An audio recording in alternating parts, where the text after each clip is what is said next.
মণ্ডলৰ উচ্চ মাধ্যমিকত 111 গৰাকী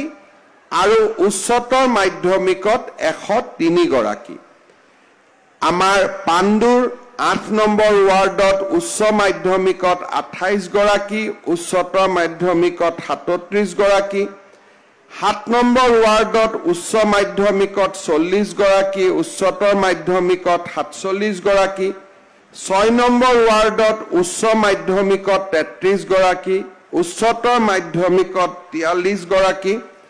5 নম্বৰ ৱাৰ্ডত উচ্চ মাধ্যমিকত 49 গৰাকী, উচ্চতৰ মাধ্যমিকত 46 গৰাকী।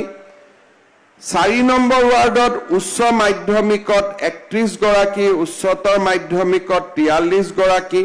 আৰু 3 নম্বৰ ৱাৰ্ডত আমাৰ 26 গৰাকী আৰু উচ্চতৰ মাধ্যমিকত 33 গৰাকী ছাত্ৰ ছাত্ৰীক আজি আমি সম্বৰ্ধনা জনাম। এই গোটেই ছাত্ৰ ছাত্ৰীসকলৰ ভিতৰত ডিষ্টিংশ্যন আৰু ষ্টাৰ 471 গৰাকী আৰু ফাৰ্ষ্ট ডিভিজন 1046 গৰাকী, অৰ্থাৎ 1517 গৰাকী ছাত্ৰ ছাত্ৰীয়ে এই সন্মান লাভ কৰিবলৈ সক্ষম হ'ব। যোৱাকালি মই পাণ্ডুত এটা কথা উল্লেখ কৰিছিলোঁ যে আমাৰ চাংচাৰীত এটা কথা উল্লেখ কৰিছিলোঁ যে 2002 চনত যি ল'ৰা ছোৱালীক আমি সম্বৰ্ধনা জনাইছিলোঁ হায়াৰ ছেকেণ্ডেৰী পাছ কৰাৰ পিছত লাহে লাহে তেওঁলোকৰ ল'ৰা ছোৱালীও এতিয়া মেট্ৰিক আৰু উচ্চতৰ মাধ্যমিক পৰীক্ষাত অৱতীৰ্ণ হোৱাৰ প্ৰায় সময় আহি পৰিছে। কিন্তু ইমান দীঘলীয়া সময়ত আমি কেতিয়াও এই পৰম্পৰা ভংগ কৰা নাছিলোঁ। খালি কোভিডৰ বৰ্ষটোত আমি সম্বৰ্ধনা ঘৰে ঘৰে পঠিয়াইছিলোঁ, আমি মিটিং কৰা নাছিলোঁ। মই আমাৰ ছাত্ৰ ছাত্ৰী বা আন সকলোকে অনুৰোধ কৰিম, অভিভাৱকসকলক, যে যিসকল ছাত্ৰ ছাত্ৰীয়ে কিবা কাৰণত আমাৰ এই সম্বৰ্ধনা অনুষ্ঠানত জড়িত হ'ব পৰা নাই, পুৰণা জালুকবাৰী সমষ্টিৰ সকলোৱে ইয়াৰ বিষয়ে জানে, গতিকে বাদ পৰি যোৱাৰ সম্ভাৱনা কম থাকে। কিন্তু জালুকবাৰী সমষ্টিত নতুনকৈ সংযোজিত হোৱা অঞ্চলটোৰ বহুত ছাত্ৰ ছাত্ৰীয়ে এই বিষয় নাজানে আৰু তাৰ কাৰণে বাদ পৰি যোৱাৰ সম্ভাৱনাও থাকিব। আমাৰ দলৰ নেতৃবৃন্দক এই বিষয়ে জনালে আমি পিছত হ'লেও সম্বৰ্ধনা আমি ঘৰলৈ পঠিয়াই দিয়াৰ ব্যৱস্থা কৰিম। আমি 2-3টা কাম একেবাৰে প্ৰথমৰ পৰাই কৰি আছোঁ যে আমাৰ মেট্ৰিক পৰীক্ষাত যিসকল ছাত্ৰ ছাত্ৰী অৱতীৰ্ণ হয় তেওঁলোকৰ ঘৰলৈ আমি টেষ্ট পেপাৰ এখন পঠাওঁ আৰু 1997 চনৰ পৰা মই এই ঘৰলৈ টেষ্ট পেপাৰ পঠোৱা যেতিয়া মই বিধায়ক নাছিলোঁ তেতিয়াৰ পৰাই আৰম্ভ কৰিছিলোঁ আৰু আজিও আমি সেই পৰম্পৰা চলাই আছোঁ। ঠিক সেই ধৰণে এই সম্বৰ্ধনা অনুষ্ঠানখনৰ পৰম্পৰাও এই বছৰটো আমি যদি ধৰি লওঁ প্ৰায় 23 বছৰত ভৰি দিলে আৰু যোৱা 23টা বছৰে জালুকবাৰী সমষ্টিৰ ছাত্ৰ ছাত্ৰীসকলক সম্বৰ্ধনা জনোৱা আৰু মোৰ মনৰ দুআষাৰ কথা কোৱাৰ সুযোগ এই অনুষ্ঠানৰ জৰিয়তে মই লাভ কৰি আহিছোঁ। মই বহুত দীঘলীয়াকৈ নকওঁ, আজি উৰুকাৰ বছৰ আৰু আজি দিনটো আমি উৰুকা উদযাপন কৰোঁ। সকলোৱে ঘৰলৈ গৈ উৰুকাৰ যা যোগাৰ প্ৰস্তুতি কৰিব লাগিব আৰু আমি অহা 2টা দিন মাঘ বিহু আমি পালন কৰিম। উৰুকাৰ মেজিত ৰাতিপুৱা যেতিয়া আমি সকলোৱে ঘৰত আজিতো ভোজ ভাত খাম, অহাকালি ৰাতিপুৱা আমি মেজিত আমি অগ্নি দেৱতাক পূজা কৰোঁ আৰু আমি সকলোৱে আশা কৰোঁ যে মেজিৰ জুয়ে আমাৰ অন্তৰখন পোহৰাই তোলক, আমাৰ সমাজখন পোহৰাই তোলক আৰু আমাৰ জাতিটোক পোহৰাই তোলক। আন্ধাৰৰ পৰিৱৰ্তে পোহৰে আমাৰ প্ৰতিজনৰ জীৱনকে স্পৰ্শ কৰক, প্ৰতিগৰাকীকে আলোকিত কৰি ৰাখক। আজিৰ এই পবিত্ৰ দিনটোত মই আপোনালোকৰ জৰিয়তে সমগ্ৰ অসমবাসীলৈ উৰুকা আৰু মাঘ বিহুৰ শুভকামনা জনাইছো। মেজিৰ জুয়ে আমাৰ প্ৰত্যেকৰ পৰিয়াললৈ সুখ শান্তি আৰু আলোকৰ পোহৰ কঢ়িয়াই আনক, তাকেই পৰম পিতাৰ ওচৰত আমি সকলোৱে প্ৰাৰ্থনা কৰিছো। আমাৰ ছাত্ৰ ছাত্ৰীসকল আৰু ইয়াৰ উপস্থিত বিদ্যানুৰাগী ৰাইজৰ বাবে মই কেইটামান কথা ক'ব বিচাৰিছো। আমি জন্ম হোৱাৰ সময় আমাৰ বহুতৰে মনত থাকিব, মনত নাথাকে। আমাৰ মাহঁতৰ মনত থাকে আৰু মাৰ মুখৰ পৰা আমি জন্ম হোৱাৰ উপজাৰ সময়ৰ কথাবিলাক শুনিবলৈ পাওঁ। কিন্তু লাহে লাহে আমি প্ৰাথমিক বিদ্যালয়ত যাওঁ, চাওঁতে চাওঁতে আমি মেট্ৰিক পৰীক্ষা দিলোঁ আৰু কেইটামান দিনত আমি হায়াৰ ছেকেণ্ডেৰী দিম, কেইটামান দিনৰ পিছতে আমি ডিগ্ৰী পৰীক্ষা দিম, আমি বিয়া পাতিম, আমাৰ নিজৰ ল'ৰা ছোৱালী হ'ব, আমি স্কুললৈ লৈ যাম। এনেকৈ যদি আমি চাব যাওঁ যে মানুহৰ জন্ম আৰু মৃত্যুৰ মাজৰ এই সময়খিনি বহুত দীঘলীয়া নহয়। আমি আজি মোৰ বয়স যিমান বয়স, মই যদি আমাৰ ইয়াত থকা কাৰোবাৰ 45 বছৰ 55 বছৰ, এতিয়া 40 বছৰ, আমাৰ মনতে নাথাকিব আমিনো জীৱনৰ 40টা বছৰ কেনেকৈ পাৰ কৰি দিলোঁ। সিদিনাখন স্কুলত আছিলোহে, সিদিনাখন খেলিব গৈছিলোঁ, সিদিনাখন পিকনিকত গৈছিলোঁ, আজি মই মোৰ ল'ৰাৰ বিয়া পাতি দিছোঁ, মই ককা হ'লোঁ। মানুহৰ জীৱনৰ গতি বহুত স্পীডত আগবাঢ়ি গৈ থাকে। মানুহে নিজেও গম নাপায় যে কেতিয়া আমি ডাঙৰ হ'লোঁ, কেতিয়া আমাৰ জীৱনৰ আমি শেষ সময়ৰ ফালে দ্ৰুত গতিত আগবাঢ়ি গৈ আছোঁ। কিন্তু এই যে জীৱনৰ গতি, এই গতিটো হৈছে আমাৰ শৰীৰৰ গতি। আমাৰ সনাতন হিন্দু ধৰ্মই বিশ্বাস কৰে আত্মা অবিনশ্বৰ, অৰ্থাৎ আত্মাৰ মৃত্যু নাই। এই যি যাত্ৰা, এই মাত্ৰ আমাৰ শৰীৰটোৰ যাত্ৰা। শৰীৰৰ পিছতেই আমি আন এটা শৰীৰত প্ৰৱেশ কৰিম আৰু এই শৰীৰৰ যাত্ৰা পথত আমি খন্তেক সময় লাভ কৰিম। এই যে খন্তেক সময়, আমাৰ মনত দুটা প্ৰশ্ন হ'ব যে এই সময়খিনিক আমি কেনেকৈ ব্যৱহাৰ কৰিম। আমি প্ৰত্যেকজনে ডাঙৰ হ'লোঁ, ৰাতিপুৱা ঘৰত খালোঁ, গধূলি স্কুলত আহিলোঁ, খেলিলোঁ। এই সময়খিনিত আমাৰ প্ৰতিজনৰে শৰীৰত বহুত শক্তি আছে, আমাৰ শৰীৰত বহুত সাহস আছে। আমি যদি প্ৰত্যেকে ভাবোঁ যে আমি এই সময়খিনিৰ উচিত ব্যৱহাৰ কৰিম আৰু আমি একোজন সাধাৰণ পৰিয়ালত জন্ম হৈ আমি অসাধাৰণ হ'ম। অসাধাৰণ হ'বৰ কাৰণে বিৰাট কোহলি হ'ব নালাগে, অসাধাৰণ হ'বৰ কাৰণে শচীন তেণ্ডুলকাৰো হ'ব নালাগে, অসাধাৰণ হ'বৰ কাৰণে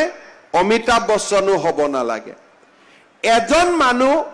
অসাধাৰণ বুলি তাক আমি তেতিয়া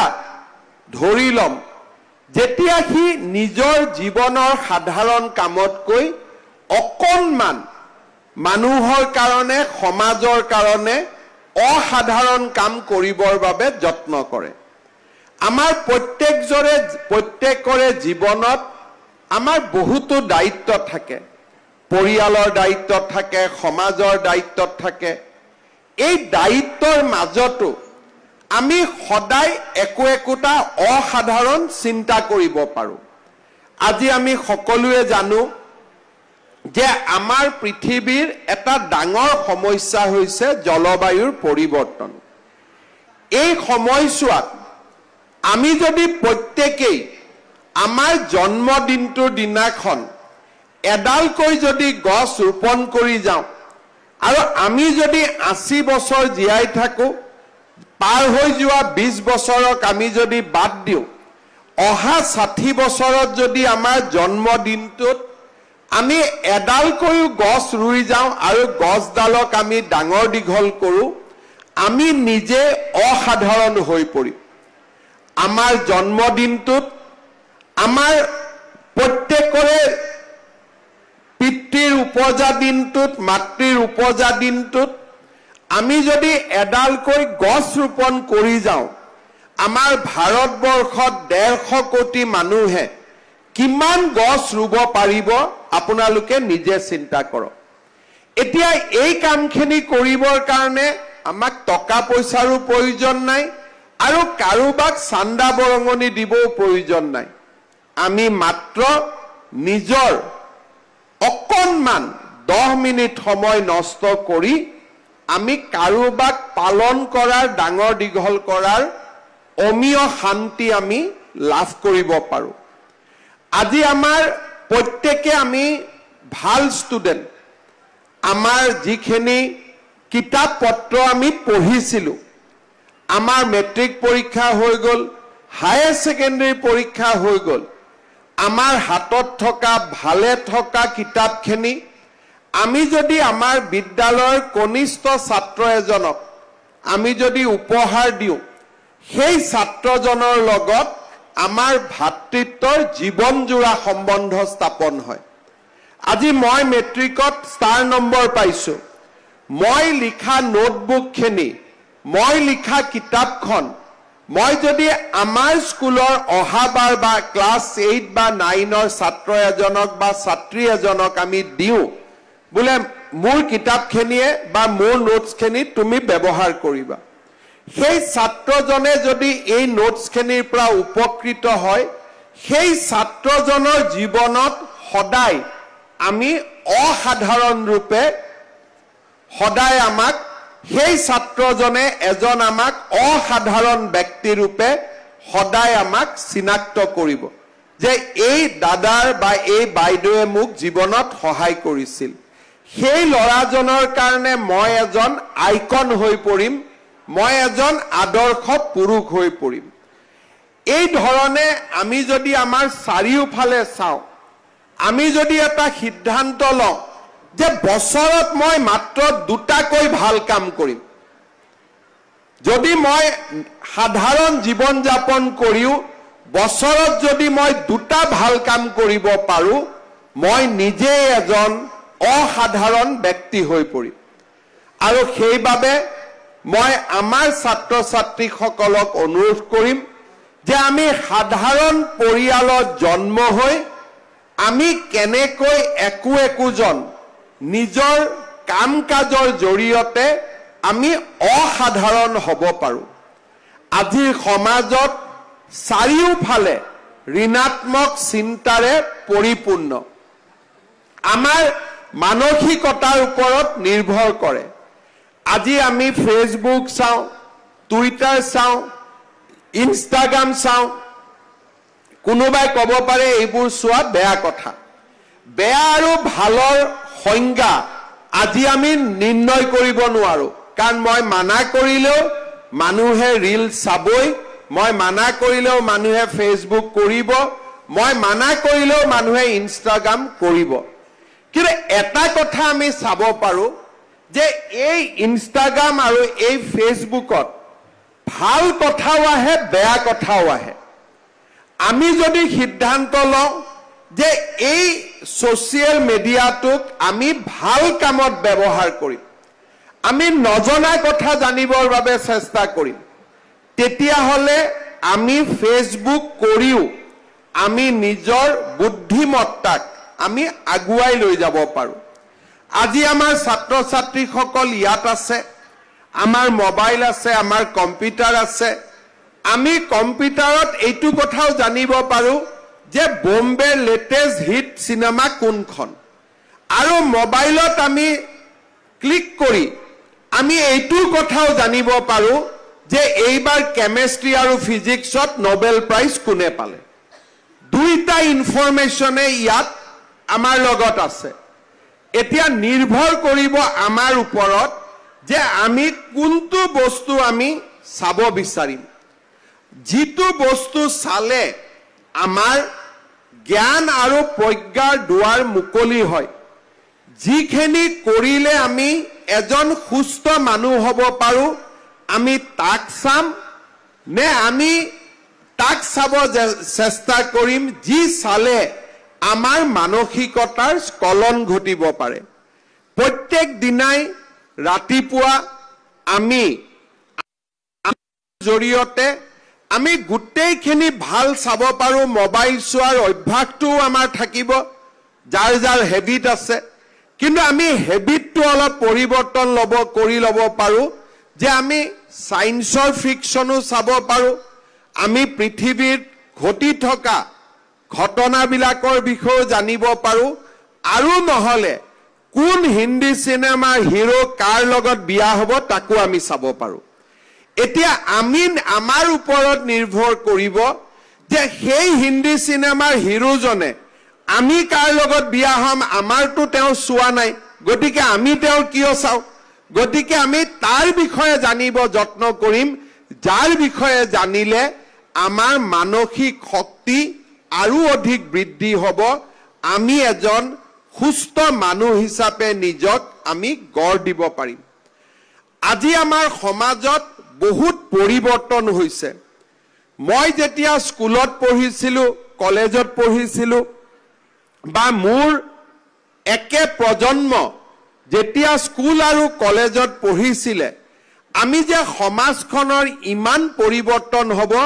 আমি কেতিয়াও কল্পনা কৰা নাছিলো আগতে মই নিজে ভাবিছিলো যে যিসকলে গল্প লিখে উপন্যাস লিখে তেওঁলোকে কিমান সৃষ্টিশীল হ'ব লাগিব কিন্তু আজিৰ দিনটোত আমাৰ জীৱন কালতে এনেকুৱা এটা দিন আহি পৰিলে যে আজি গল্প আৰু উপন্যাস কোনোবা গল্পকাৰ আৰু উপন্যাসিকতা নভেলিষ্টে লিখা গল্প আৰু কিতাপ আমি নপঢ়িলেও হ'ব ChatGPTত গৈ আমি নিজে গল্প আমি নিজে কবিতা 30 সেকেন্ডৰ ভিতৰত আমি লিখি উলিয়াব পাৰো আজি আমি ইয়াত বহি থাকোতে সকলোৱে যদি ভাবো যে মই মোৰ নামত এটা কবিতা লিখি উলিয়াও আমাক কিমান সময় লাগে আমাক মাত্ৰ 30 সেকেন্ড সময় লাগে তাতকৈ আমাক বেছি সময় নালাগে পৃথিৱীৰ আটাইতকৈ টান অংকটো আমি কৰিব খুজো আগতে টান অংকটো কৰিবৰ বাবে সাৰে কৰিব মই কৰিম প্ৰেক্টিস কৰিম এতিয়া ChatGPTত অংকটো লগাই দিলে আৰ্টিফিশিয়াল ইন্টেলিজেন্সত লগাই দিলে 30 সেকেন্ডৰ ভিতৰত গণিত সমাধান হৈ ওলাই আহে অৰ্থাৎ আমাৰ দিনত যিবিলাক কাম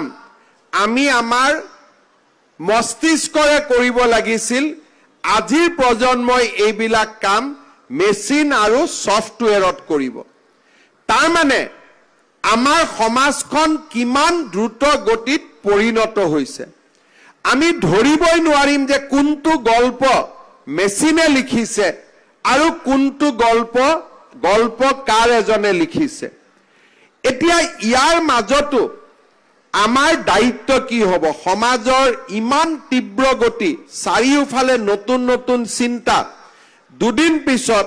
মই যোৱাকালি ৰাতিৰ এটা উদাহৰণ দিছো এজন ডাক্তৰে চেন্নাই ডাক্তৰ এজনে আমাৰ মাজুলীৰ এজন সত্ৰাধিকাৰক এখন প্ৰেছক্ৰিপশ্যন দিছিলে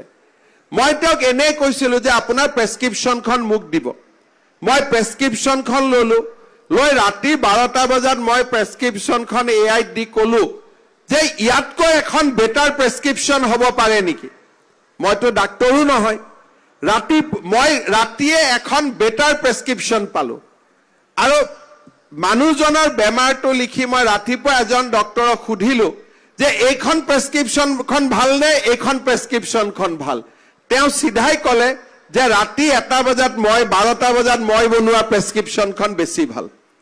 কিন্তু মইতো বনোৱা নাই এটো কোনে বনাইছে এটো বনাইছে মেচিনে আৰু তাৰ মানে এতিয়া আমাৰ ডাক্তৰে যি কাম কৰিব সেই ডাক্তৰে কৰা কামখিনি আমি মেচিনত বহি আমি নিজেও কৰিব পাৰিম আমাক অপাৰেশ্যন ল'ব লাগে আমাক অপাৰেশ্যন কৰিব লাগে আগতে ডাক্তৰে হাতেদি গৈ অপাৰেশ্যন কৰিছিল মই আপোনালোকক দেখুৱাইছো এইখন প্ৰেছক্ৰিপশ্যন ৰাতি মই 12টা বজাত এনালাইসিস কৰিছো এখন মাদ্ৰাজৰ পৰা এপলো হস্পিটালৰ পৰা দিয়া প্ৰেছক্ৰিপশ্যন আৰু মোৰ কম্পিউটাৰে ৰাতিয়ে ইয়াতকৈ বেটাৰ প্ৰেছক্ৰিপশ্যন এখন উলিয়াই দিলে আৰু ডাক্তৰক আজি ৰাতিপুৱা গুৱাহাটীৰ ডাক্তৰক পঠাওতে তেওঁলোকে ক'লে যে মই উলিওৱা প্ৰেছক্ৰিপশ্যনখন বেছি ভাল দিস ইজ মোৰ এপ্ৰোপ্ৰিয়েট টু দা মেডিচিনছ কিন্তু ইয়াত মোৰটো কোনো ক্ৰেডিট নাই কোনে কৰিছে আৰ্টিফিচিয়েল ইন্টেলিজেন্সে কৰিছে কিন্তু ডক্টৰজনে পিছত মোক ৰাতিপুৱা খুদিছে যে ইজন ডক্টৰ কোন হিজন ডক্টৰ কোন তেওঁ কাৰো মই কোৱা নাই মই ক'লে এজন দিল্লীৰ ডক্টৰ এজন মাদ্ৰাজৰ ডক্টৰ কোনজন ভাল বুলি কৈ থৈ দিছো এতিয়া ডক্টৰৰ অপাৰেশ্যন কোনে কৰিব যে ৰাবাতে গৈ পালে গোল্ড ব্লাডাৰ ষ্টোন উলিয়াই দিব আমি মেডিকেল পঢ়ু নপঢ়ু বেলেগ কথা অপাৰেশ্যন দুদিন পিছত ল্যাবৰেটৰী টেকনিচিয়ানে ৰবটিক সাৰ্জাৰী কৰি পেলাই আমাৰ গোল্ড ব্লাডাৰ ষ্টোন অপাৰেশ্যন কৰি দিব তাৰ মানে এই পৃথিৱীখন কিমান স্পিডত আগবাঢ়িছে এতিয়া আমাৰ যিবিলাক ষ্টুডেন্টছ আছে তেওঁলোকে মনত ভাবিব পাৰে যে এইবিলাক গুটেই যদি উলাই গল তেতিয়ালে আমাৰ প্ৰয়োজন কি কিন্তু আমি প্ৰথম চাব লাগিব যে এইবিলাক উলুৱা মানুহ কোনবোৰ মেচিনেটো মেচিন উলিওৱা নাই এইবিলাক উলিওৱা মানুহবিলাকো কোনোবা এজন মানুহে বা কোনোবা কালেক্টিভ এটা গ্ৰুপ অফ মানুহে এই কামবিলাক কৰি আছে মেচিনে নিজে একো নাজানে মেচিনত কোনবাই ফিট কৰিছে কাৰণেহে মেচিনে তাৰ ইন্টাৰপ্ৰিটেশন দিব পাৰিছে আজি ইন্টাৰনেটত যদি 1 লাখ কবিতা সোমাই থাকে মেচিনে 1 লাখ কবিতাক লগে লগে এনালাইসিস কৰি 1 লাখ 1 নম্বৰ কবিতাটো মেচিনে নিজে নিজে উলিয়াই দিব এতিয়া আমি কি কৰিব লাগিব যদি মেচিনৰ ইমানেই প্ৰভাৱ হ'ব তেতিয়ালে আমি মেচিন লাৰ্নিং শিকিব লাগিব দুদিন পিছত 8 তলীয়া বিল্ডিং আমাৰ মিস্ত্ৰীয়ে নবনাই 3D প্ৰিন্টিংত কম্পিউটাৰে ইমান ডাঙৰ ঘৰ বনাই দিব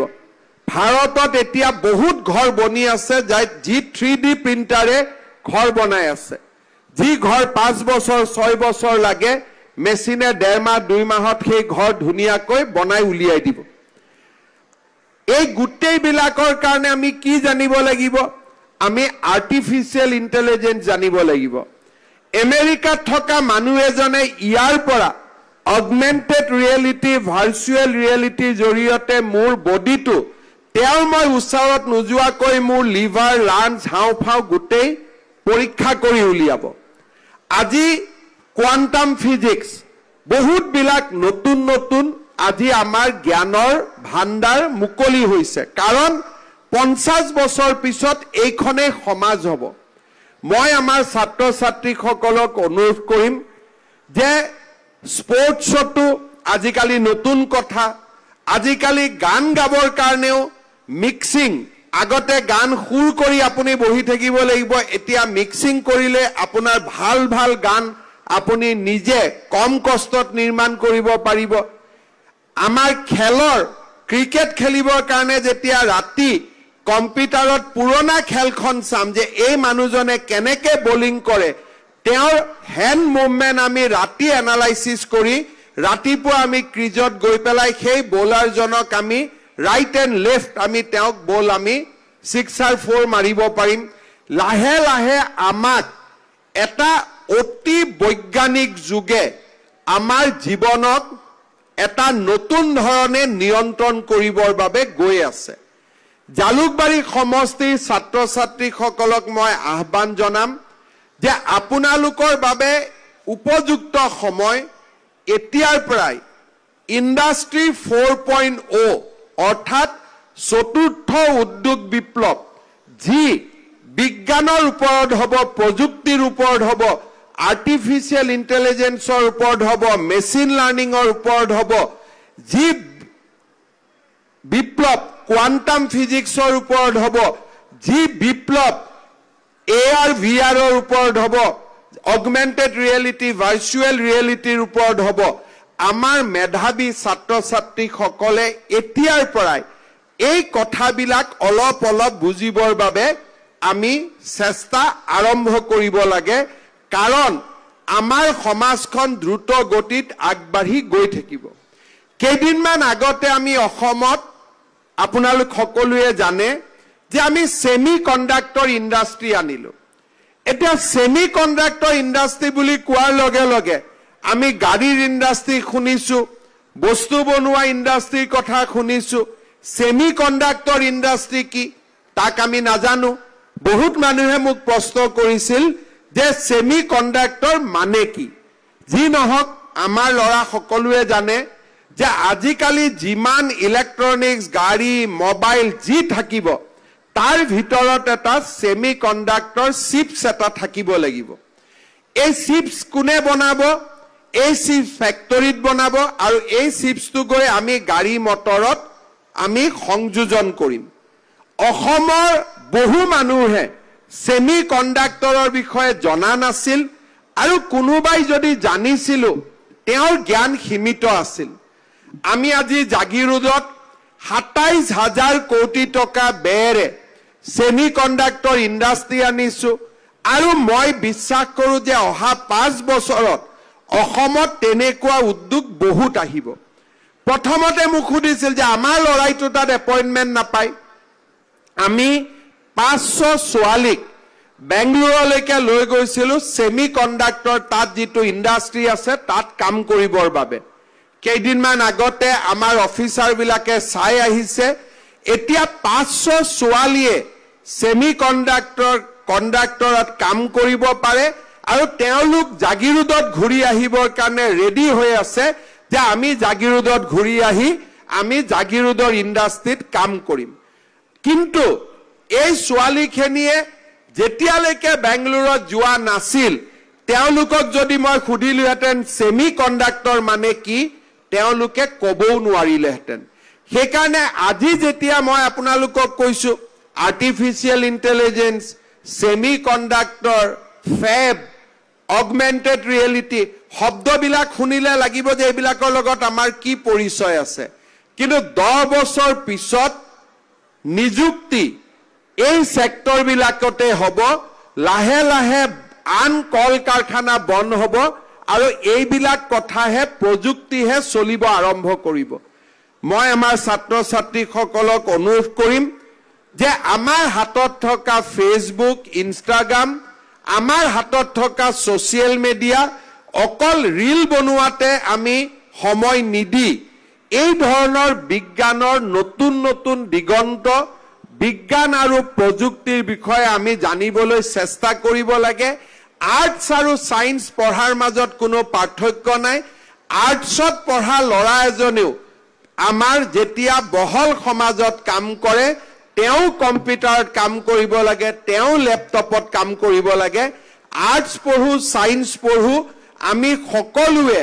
নতুন পৃথিৱীৰ নতুন কথাবিলাক আমি বুজিবলৈ চেষ্টা কৰিব লাগে আমাৰ ৰাজ্যখনলৈকে যদি আমি চাওঁ পৰিৱৰ্তন আহিবৰ বাবে সময় নালাগে যেতিয়া পৰিৱৰ্তন আহিব আৰম্ভ কৰে হি সময়ৰ অপেক্ষা নকৰে মই যেতিয়া কলেজত পঢ়িছিলো আমি যেতিয়া কলেজত পঢ়িছিলো ক্লাস 5ৰ পৰা পোষ্ট গ্ৰেজুৱেট পাস হোৱালৈকে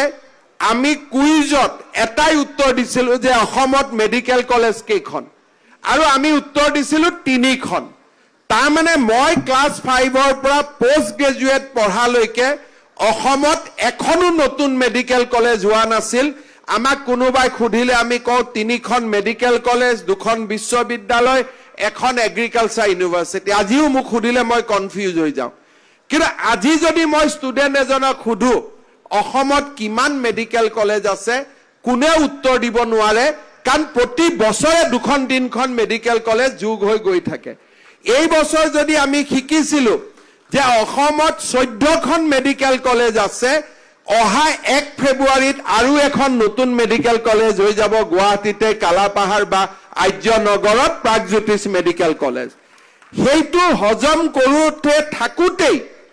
আকৌ যেতিয়া নতুন কুইজ মাষ্টাৰ এজন আহিব 4 মাহ পিছত যে অসমত কেইখন মেডিকেল কলেজ আছে 15 বুলি ক'লে উত্তৰটো ভুল হৈ যাব তেতিয়া 17 বুলি ক'ব লাগিব কাৰণ তেতিয়ালৈকে বঙাইগাঁও আৰু বিশ্বনাথত দুখন মেডিকেল কলেজ হৈ যাব এতিয়া আমাৰ অসমত কিমান ইঞ্জিনিয়াৰিং কলেজ আছে 16 বুলি আমি ক'ব পাৰো এই বছৰ আৰু 4খন বাঢ়িব 20খন হৈ যাব অৰ্থাৎ আমাৰ সমাজখন ইমান দ্ৰুত গতিত পৰিৱৰ্তন হৈছে যে আমি নিজৰ জ্ঞানকে আমি নিজে আকৌ নতুনকৈ এবাৰ চিন্তা কৰিব লাগে যে আমি যি কৈছো তাতকৈ নতুন বাঢ়িলে নেকি প্ৰত্যেকটো দিনাই আমাৰ অসম আৰু ভাৰতৰ উন্নতি হৈছে আমাৰ অসমত একেলগে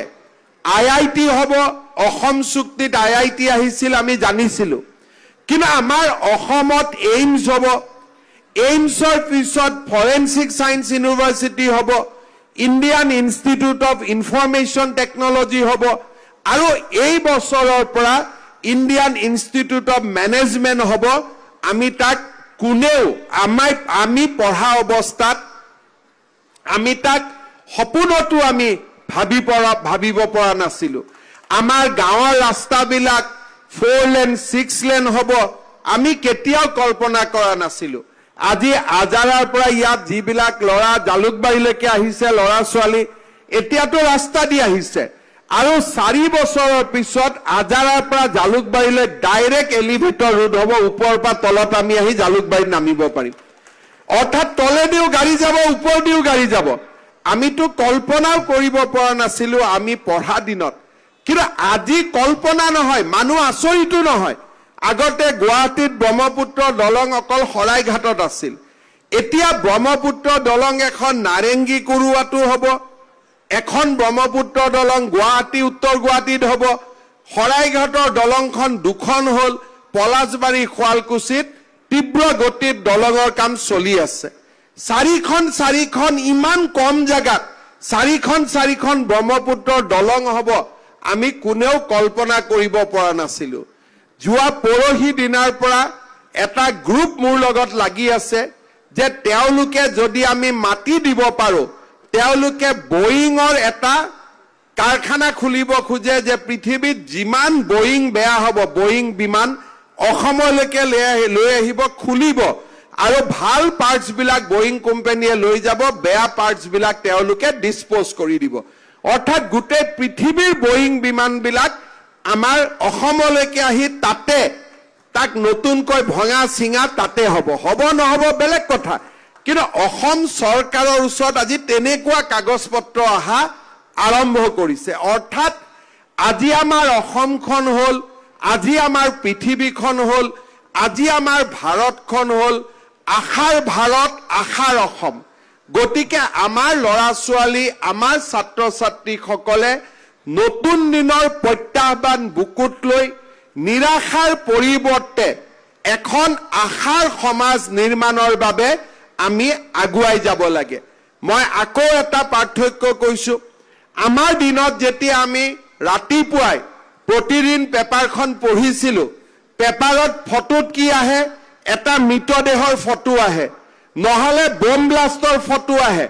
নহলে পুলিশ ফায়াৰিংৰ ফটো আহে নহলে কৰবাত আন্দোলন কৰা দীঘলীয়া সমদলৰ ফটো আহে ৰাতিপুৱা যদি কোনোবাই পূজা কৰিব গৈছে আজি বুলে মোৰ বিয়া আজি বুলে মোৰ লৰাটোৰ লগুণদানী আজি বুলে মোৰ লৰাটোৰ অন্নপ্ৰসন আমি ৰাতিপুৱাই কৈ থৈছিলো যে আজি যাতে প্ৰতিদিনখন মোৰ ঘৰৰ টেবুলত নাহে দেই কাৰণ ৰাতিপুৱা যদি এখন দেখি যাও দিনটো এইবিলাকে মনত পৰি থাকিব ডেড বডি বিলাক মনত পৰি থাকিব মৃতদেহ বিলাক মনত পৰি থাকিব বুলেট বিলাক মনত পৰি থাকিব আমি কেনেকৈ মাঙ্গলিক অনুষ্ঠান কৰিম কিন্তু আজি আমাৰ অসমত আমি যদি বাতৰি কাকত খুলো কৰবাত মুখ্যমন্ত্ৰী গালিপাৰা দুই এটা বাতৰি পাব পাৰো কিন্তু গুলিকাণ্ডৰ আমি বাতৰি নাপাও বোমা বিস্ফোৰণৰ আমি বাতৰি নাপাও আন্দোলনৰ আমি বাতৰি নাপাও এই বাতৰিবিলাক আজি লাহে লাহে নোহোৱা হৈছে নিৰাশাৰ অসমৰ পৰিৱৰ্তে আজি আমাৰ সন্মুখত এখন আশাৰ অসম আজি আমাৰ সন্মুখত আহি দেখা দিছে মই কিমান মই ভুল শুদ্ধ নাজানো মই নিজে ৰাইজক মই কওঁ বুজাবৰ কাৰণে একে শব্দতে যে এতিয়া আমি প্ৰতিদিনৰ যুগৰ পৰা সেমি কণ্ডাক্টৰ যুগত আমি প্ৰৱেশ কৰিলো তাৰ মানে নিৰাশাৰ পৰা আমি এখন আশাৰ অসমলৈ আমি আজি প্ৰৱেশ কৰিলো এই আশাৰ অসমখন কাৰ এই আশাৰ অসমখন হল আমাৰ উঠি অহা প্ৰজন্মৰ আমাৰ উঠি অহা প্ৰজন্মই এই নতুন অসমত নিৰ্মাণ হোৱা ইনফ্ৰাষ্ট্ৰাকচাৰ আৰু আমাৰ জ্ঞান আৰু বিজ্ঞান এই গোটেই বিলাকৰ যদি আমি সুবিধা লব পাৰো আমি আমাৰ পৰিয়ালটোক আমাৰ পিতৃ মাতৃক আমাৰ সমাজক আৰু আমাৰ অসমখনক আমি বহু দূৰ আগুৱাই লৈ যাব পাৰিম মই আজি এই কথাখিনি এই কাৰণে কৈছো মই আজি যিসকল ছাত্ৰ ছাত্ৰীৰ লগত কথা পাতিছো তেওঁলোক ফাৰ্ষ্ট ডিভিজন পোৱা ষ্টুডেণ্ট তেওঁলোক ষ্টাৰ পোৱা ষ্টুডেণ্ট তেওঁলোক ডিষ্টিংচন পোৱা ষ্টুডেণ্ট অৰ্থাৎ মই যদি কওঁ যে সাধাৰণ ছাত্ৰ ছাত্ৰীৰ মাজত আমি ইতিমধ্যে অসাধাৰণ হৈ পৰিছো we are no longer in that general pool we are already extraordinary আমি already আমাৰ নিজৰ বিদ্যা নিজৰ সাধনা আৰু নিজৰ কীৰ্তিত্বৰে আমি অসাধাৰণলৈকে আমি গতি কৰিছো আজি আমাৰ ছাত্ৰ ছাত্ৰীসকলে সিদ্ধান্ত ল'ব যে আমি সাধাৰণৰ পৰা অসাধাৰণ এতিয়া আকৌ কাৰোবাৰ মটৰচাইকেলৰ পিছত উঠি ক্লাছ খতি কৰি অসাধাৰণৰ পৰা আকৌ আমি সাধাৰণ হৈ পৰিম নেকি ক্লাছত শ্ৰেণী নকৰাকৈ আমি যি সাধনাৰে এই পৰীক্ষাৰ ফলাফল লাভ কৰিলো তাক আমি আকৌ নোহোৱা কৰি পেলাম নেকি আমাৰ সাধনাৰ যোগ্য আমাৰ সাধনাৰ যি গন্তব্য পথ তাক আমি ইয়াতে সামৰণি মাৰিম নে আমি নতুন নতুন মাইলস্টোন নতুন নতুন মাইলৰ খুঁটা স্পৰ্শ কৰিবৰ বাবে আমি অবিৰত প্ৰয়াস আৰু প্ৰচেষ্টা চলাম অসমত যদি প্ৰত্যেক বছৰে ফাৰ্ষ্ট ডিভিজন পোৱা ষ্টুডেণ্টখিনি অন্তত ৰাস্তাৰ পৰা যদি আঁতৰি নাহে মই বহুত ষ্টুডেণ্টৰ কথা কোৱা নাই অকল যদি ফাৰ্ষ্ট ডিভিজন পোৱা ষ্টুডেণ্টখিনিয়ে কক্ষত যদি স্থিৰ হৈ থাকে তেওঁলোকে যদি নিজক ধ্বংস হ'বলৈ এৰি নিদিয়ে আমাৰ অসমখন ভাৰতৰ ভিতৰতে এখন সৰ্বশ্ৰেষ্ঠ ৰাজ্য 5 বছৰৰ ভিতৰতে পৰিগণিত হ'ব পাৰে আমাৰ বাবে দুৰ্ভাগ্য যে প্ৰথম ডিভিজন পাই ষ্টাৰ পাই ডিষ্টিংচন পায়ো কেতিয়া আমি কক্ষৰ পৰা আঁতৰি যাওঁ ৰাস্তাৰ পৰা আঁতৰি যাওঁ কেতিয়াবা ঘৰুৱা সমস্যাই আমাক আঁতৰাই পেলাই কেতিয়াবা আমি নিজে সৃষ্টি কৰা সমস্যাৰ কাৰণে আমি আঁতৰি যাওঁ মই ছাত্ৰ ছাত্ৰীসকলক অনুৰোধ কৰিম ঘৰুৱা সমস্যা হি মোৰ হাতত নাই সমাজৰ সমস্যা হি মোৰ কন্ট্ৰোলত নাই কিন্তু মই নিজে যাতে কেতিয়াও ভুল নকৰো আৰু নিজে যাতে মই কেতিয়াও কক্ষৰ পৰা আঁতৰি নাহো নিজে যাতে মই কেতিয়াও মোৰ গন্তব্যস্থলৰ পৰা মই আঁতৰি নাহো মই নিজে যাতে কেতিয়াও সপোনৰ পম খেদা বন্ধ কৰি নিদিওঁ যি ছাত্ৰ ছাত্ৰীয়ে সপোন দেখে আৰু সপোনৰ পম খেদে সেই ছাত্ৰ ছাত্ৰীয়ে সিদ্ধি লাভ কৰে সেই ছাত্ৰ ছাত্ৰীয়ে সপোনক সংকল্পলৈ পৰিগণিত কৰে আৰু সংকল্পক সিদ্ধিলৈ পৰিগণিত কৰে সপোন দেখিম সপোনৰ পম খেদি সপোনক ৰূপায়ণ কৰাৰ সংকল্প লম আৰু নিজৰ পৰিশ্ৰম আৰু নিজৰ চেষ্টাৰ মাজেৰে সেই সংকল্পক আমি প্ৰাপ্তি আৰু সিদ্ধিলৈ ৰূপান্তৰ কৰিম প্ৰধানমন্ত্ৰী নৰেন্দ্ৰ মোদী ডাঙৰীয়াই আমাক সদায় এটা জীৱনৰ সৰু ৰাস্তাৰ কথা শিকায় সংকল্প সে সিদ্ধি তক বহুত ডাঙৰ কথা তেওঁ আমাক এটাই দুটা শব্দতে গোটেই জীৱন পৰিক্ৰমা সামৰণি মাৰে संकल्प लो और संकल्प को सिद्धि तक लेके जाओ एटा दुटा शब्दते जीवনৰ গোটেই প্ৰমূল্য সোমাই আছে মই তাকে অলপ ডাঙৰ কৰি কম যে আমি সকলোৱে সপোন দেখিম আৰু সপোনক আমি সংকল্পলৈ ৰূপান্তৰ কৰিম আৰু আমি সংকল্পক সিদ্ধিলৈ ৰূপান্তৰ কৰিম আৰু তেতিয়াই আমি এখন নতুন অসমৰ সৃষ্টি কৰিব পাৰিম আমি এখন নতুন ভাৰতৰ নিৰ্মাণ কৰিব পাৰিম এটা মানৱ সম্পদৰ যেতিয়া অপচয় হয়, এটা মানৱ সম্পদৰ যেতিয়া ক্ষয় হয়, ই পিতৃ মাতৃয়ে খালি ক্ষয় নহয়, ই আমাৰ সমাজৰ অৱক্ষয়ক প্ৰতিনিধিত্ব কৰে। আজি আমি সম্বৰ্ধনা জনোৱা এই 1517 গৰাকী ছাত্ৰ ছাত্ৰী যদি এজনৰো অৱক্ষয় নহয়, এজনৰো যদি নিম্নগামী নহয়, প্ৰত্যেকজন ছাত্ৰ ছাত্ৰীৰে যদি ঊৰ্ধ্বগামী যাত্ৰা হয়, সমাজৰ কিমান পৰিৱৰ্তন হ'ব পাৰে আপোনালোকে নিজে চিন্তা কৰক। আৰু এনেকৈ মানুহ সাধাৰণৰ পৰা অসাধাৰণলৈকে তেওঁলোকে নিজৰ জীৱন যাত্ৰা আগুৱাই লৈ যায়। জীৱন আৰু মৃত্যুৰ এই খন্তেক সময়খিনিৰ মাজত আমি যদি সাধাৰণৰ পৰা অসাধাৰণ হ'ব পাৰো, আমাৰ সুবাসে সমাজখনক পবিত্ৰ কৰি ৰাখিব, আমাৰ সমাজখনক সুন্দৰ কৰি ৰাখিব। এটা শেষ পৰামৰ্শৰে মই সামৰণি মাৰিব খোজো। আমি যেতিয়া গছ এডাল দেখা পাওঁ, তাত ফল লাগি থাকে, কমলা লাগিছে, আপেল লাগিছে, কল লাগিছে, তাত ভাল ভাল ফল আছে। আমি বাগিচাত গলো, ফল ছিঙিলো, ফল খালো। ঘৰৰ বাহিৰত ৰখি থকা মধুৰিআম গছডালৰ পৰা মধুৰিআম খৰালো, আমি খালো। আমি দুই ধৰণে খাব পাৰো। মধুৰিআমটো ললো, খালো, কিমান মিঠা কিমান তিতা চিন্তা কৰি সামৰণি মাৰিলো। কিন্তু মধুৰিআমটো লোৱাৰ সময়ত আমি যদি অকণমান চিন্তা কৰো যে মোৰ বাবে ইমান ধুনীয়া মধুৰিআম আজি মই খাব পালো, গছডাল কোনে লগাইছিল? বোলে গছডাল তোমাৰ দেউতাই লগাইছিলে। মোৰ দেউতাই লগাইছিলে। তাৰমানে দেউতাই গছ লগোৱাই নহয়, গছডালত পানী দিছিলে, গছডালৰ যত্ন লৈছিলে, আৰু সেইকাৰণে এই গছডালে আজি মধুৰিআম দিছে, আমি খাইছো। খোৱাৰ সময়ত দেউতালৈ কৃতজ্ঞতা জনাইছো যে দেউতাই যদি এই গছডাল নুৰুলেহেঁতেন এই মধুৰিআম মই আজি খাব নোৱাৰিলোহেঁতেন। এই কৃতজ্ঞতাই জীৱনক পৰিৱৰ্তন কৰায়। আজি আমি মেট্ৰিকত ফাৰ্ষ্ট ডিভিজন পাইছো, মেট্ৰিকত ষ্টাৰ নম্বৰ পাইছো, ডিষ্টিংশ্যন নম্বৰ পাইছো। কালি আমি ডক্তৰ হ'ম, কালি ইঞ্জিনিয়াৰ হ'ম, কালি ব্যৱসায়ী হ'ম, কালি শিক্ষক হ'ম, কালি অধ্যাপক হ'ম। কিন্তু আমাৰ যাত্ৰাৰ আৰম্ভণি ক'ৰ পৰা হৈছিল? মোৰ মায়ে 10 মাহ 10 দিন মোক তেওঁৰ গৰ্ভত ৰাখি জন্ম দিছিল। পৰিশ্ৰমৰ মাজেৰে দিনে ৰাতিয়ে পৰিশ্ৰম কৰি মোৰ কাৰণে স্কুলৰ ফিজ যোগাৰ কৰিছিল আৰু মোক স্কুলত লৈ গৈছিল। ঘূৰি অহালৈকে ভাত বনাই মোৰ কাৰণে সাজু কৰি থৈছিলে। মোৰ মেট্ৰিক পৰীক্ষা, মোৰ যিমান টেনশ্যন তাতকৈ মোৰ মাৰ টেনশ্যন বেছি। যেতিয়া মই স্কুলত যাওঁ, মায়ে ভগৱানৰ সন্মুখত চাকিয়ে গছি জ্বলাই মোৰ ল'ৰাজৰ ছোৱালীটোৰ যাতে পৰীক্ষাটো আজি ভাল হয়। ঘূৰি অহাৰ পিছত ৰখি থাকে বাৰেণ্ডাত যে পৰীক্ষাটো ভালকৈ দি আহিলো নে নাই।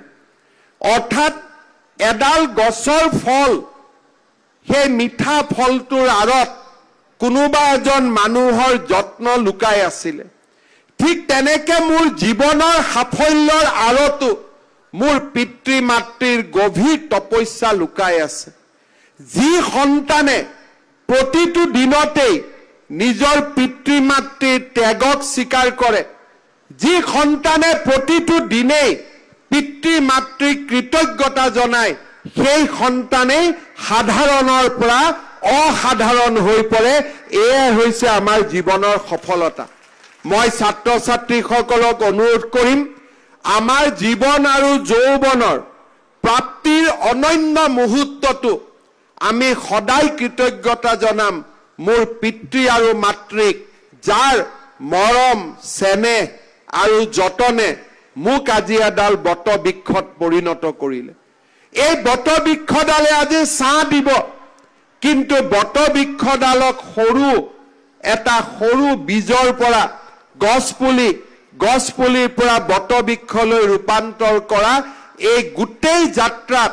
আটাইতকৈ যদি মোক কোনোবাই প্ৰেৰণা যোগাইছিল মোৰ পিতৃ আৰু মাতৃ। আৰু পিতৃ আৰু মাতৃৰ প্ৰতি যি সন্তানে সমগ্ৰ জীৱন কৃতজ্ঞতা ৰাখে, সেই সন্তানক সদায় ভগৱানে সাহস আৰু শক্তি দিয়ে সেই সন্তান কেতিয়াও বিপদৰ সন্মুখীন নহয় তাক মই অন্তৰেৰে সৈতে বিশ্বাস কৰোঁ মই আজিৰ সভাত বহু দীঘলীয়াকৈ নকৈ মই 2002 চনত আমি এই অভিনন্দন পত্ৰখন লিখি উলিয়াইছিলোঁ আৰু এই পত্ৰখন আজিলৈকে আমি পৰিৱৰ্তন কৰা নাই কাৰণ ইয়াৰ প্ৰতিটো শব্দৰ মাজত আমাৰ আবেগ অনুভূতি আৰু সপোন লুকাই আছে এই কেইটা কথাৰ মাজেৰে মই বিশ্বাস কৰোঁ যে এই কেইটা কথাই আমাক এজন সাধাৰণ মানুহৰ পৰা অসাধাৰণ মানুহলৈ ৰূপান্তৰ কৰিব প্ৰতি বছৰে সম্বৰ্ধনা পত্ৰখন মই নিজে পঢ়ো আৰু আজিও আমাৰ মৰমৰ ছাত্ৰ ছাত্ৰীসকলৰ বাবে এই সম্বৰ্ধনা পত্ৰখন মই পঢ়ি দিব খুজিছোঁ হে স্নেহভাজন সদ্য ঘোষিত চূড়ান্ত পৰীক্ষাত তুমি যি সফলতা অৰ্জন কৰিলা হি আমাৰ সমাজ আৰু জাতিৰ বাবে অত্যন্ত গৌৰৱৰ বিষয় তুমি অৰ্জন কৰা বিৰল কীৰ্তিত্বই আমাক গভীৰভাৱে উদ্বুদ্ধ কৰিছে তোমাৰ সাধনাৰ এই প্ৰাপ্তি আৰু পৰিশ্ৰমৰ এই স্বীকৃতিয়ে সমাজৰ সকলোকে নিবিড়ভাৱে স্পৰ্শ কৰিছে তোমাৰ এই কীৰ্তিত্বৰ অংশীদাৰ নিশ্চয় তোমাৰ শিক্ষাগুৰু পিতৃ মাতৃ আদি অনেকজন তোমাৰ মাজেদিয়ে